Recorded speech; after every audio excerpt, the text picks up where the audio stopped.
তিনি-4 মাহ যোৱা বছৰতকে পাছত হৈছে। আগৰ কেনেকুৱা চিটুৱেশ্যন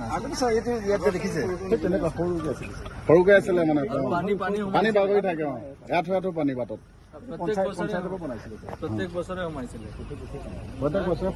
এইটো নোহোৱা হলে এইটো এবাৰো বিপদতো পৰিছিল।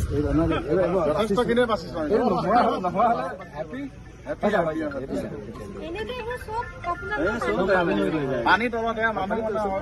ऊपर रास्ता चाह पे ढापत থাকিবলগীয়া হয়। चलिए आगे बढ़ रहे हैं धीरे धीरे करके आगे बढ़ेंगे पूरा कंप्लीट करना है।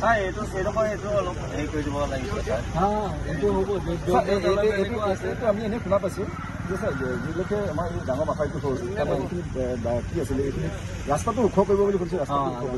অলপ য'ত অলপ মথাউৰি হোৱা নাই তাত ৰাস্তা ওখ কৰি দিব এনেকুৱা কিবা প্লেনিং আছে।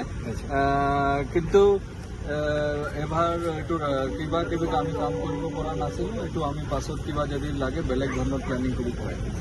এই মাথাইটো আমি মাটি চাটি দিছিলো।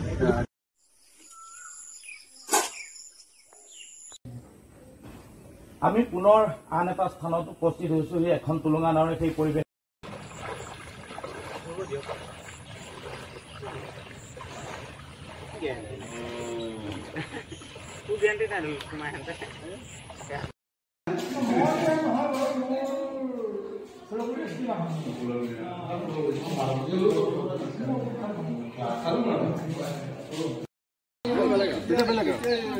ঠিক আছে আপোনালোকে ৰেষ্ট লওক। আমি খবৰ ল'ব আহিছো অলপ আপোনালোকক দেই।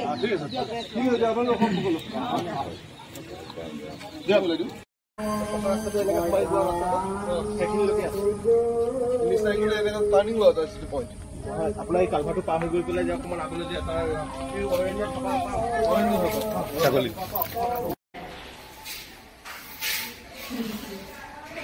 মানে চবৰে একেমুখে এটা সমস্যা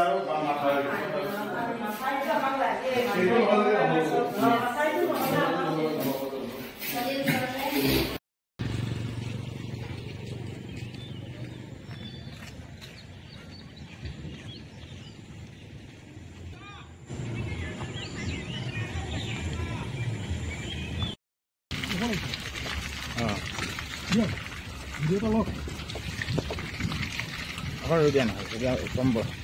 এইটো কথা কৈ দিম নেকি?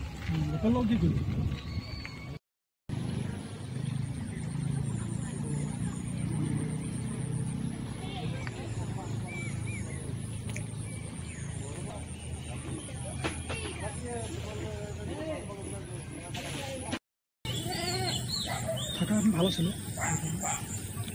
কথা নাই নিউজ কৰিবৰ কাৰণে দুটা মানুহ লাগে তাৰমানে 2জন বা 3জন হ'লে ভাল নহ'লে ছুটি হৈ যায়। এই মানুহগৰাকী ইয়াত শিবিৰত আছে মানুহখিনিকে মাতি দিয়ক এতিয়া চলি যাব।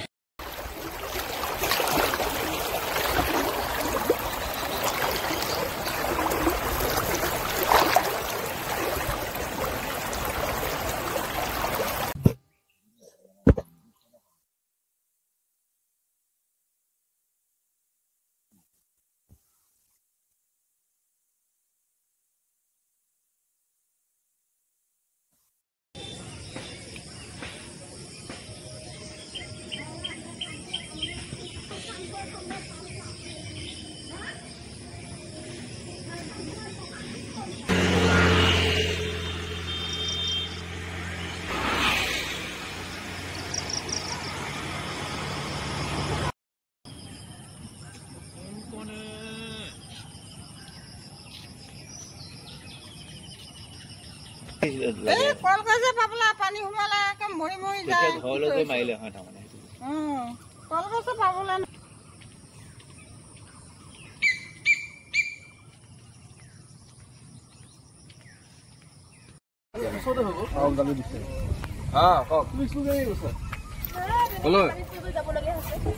গৈ আছো তেনেকে কাম খাইছে নেকি? তুমি কি হৈ আছে? আৰু কষ্ট হৈছে তোমাৰ এইপিনে পাৰ হৈ চবৰে হয় ন পাৰ হৈ যোৱা নাই কি এইফালে যাব নোৱাৰি। এইফালে ৰাস্তাটো লাগিছে নাই? ক'ত লাগিছে? নাই লাগা পানী আছে মানে ৰাস্তাটো চাপৰ এইফালে বিলক কাৰণ এইটো জেগাটো বহুত ডাউন জেগা কানেকশ্যন আছে কিন্তু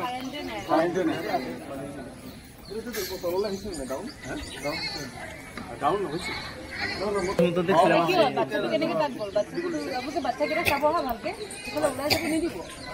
কেনেকে ওলাই যাব পালে বাচ্চাটো ইয়াত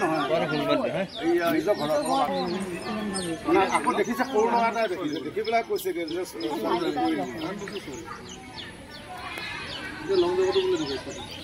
দুদিনৰ কাৰণে বনাই পেলাই খোৱা বোৱাটো দিছে আপোনাৰ স্বাস্থ্যটো ভালে থাকিব পঢ়াটো মানে ভগাই খাবলৈ দিয়া নাই কিন্তু মানে তাতে বনাই খাবলৈ মই তেওঁলোকক কৈছোঁ যে বনাই খাবলৈহে দিছে কিন্তু ভগাবলৈ দিয়া নাই বস্তু কম আছে মানে ভগাই খাব এতিয়া চবকে ভগাই দিব নোৱাৰিব কাঠা পেকেটে এটাকে দুটাক কৈ দিব নোৱাৰিব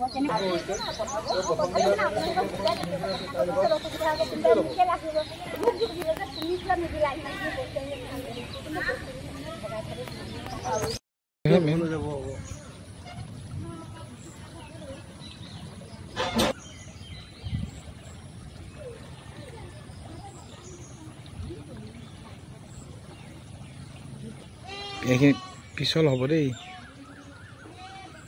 মাটি পেলোৱা নহয় নি সেইটোৱে পিছল হ'ব পেলাইছে মাটি দেউৱা দি পেলাইছিলে চব গৰুল খহি হোৱা গোটেই লৈ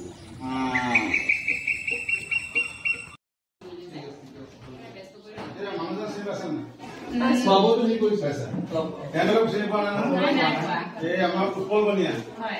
আমাৰ কংগ্ৰেছৰ নেতৃত্ব লৈ আছে খোৱা বোৱা ল'ৰা ছোৱালী খোৱা বোৱাটো আপোনাৰ হলিক যি মানে ভালে আকৌ সন্ধ্যালে সেই বিস্কুট চাহ সেনেকে দিম বিস্কুট মানে হলিক দিম আৰু ল'ৰা ছোৱালী এতিয়া বৰ্তমান 9 আছে ঠিক আছে আপোনালোক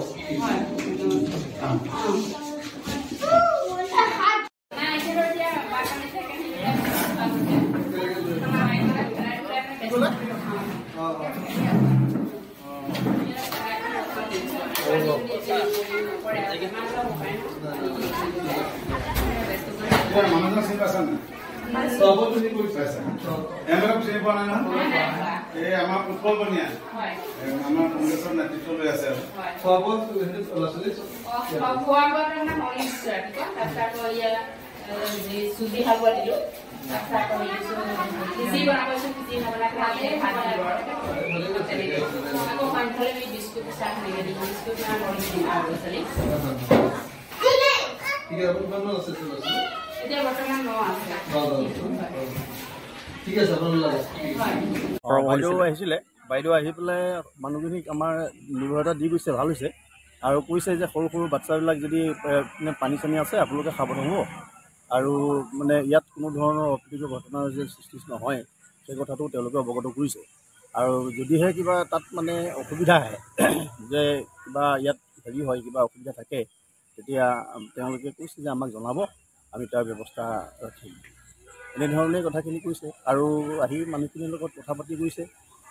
যদি কিবা আপোনালোকে ভালমতে খাদ্যবিলাক পাইছেনে নাই আপোনালোকক ঠিকমতে চৰকাৰে বস্তুখিনি দিছেনে নাই এতিয়া ইয়াত তেনেকুৱা ধৰণৰ যিখিনি এতিয়া বৰ্তমান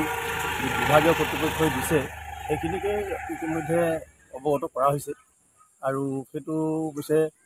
তেখেতসকলক ভাল লাগিল তেখেতসকলেও কামৰ পৰা আহি আমাক আমাৰ থানাৰ পৰা আহি পেলাই তেনেধৰণে এটা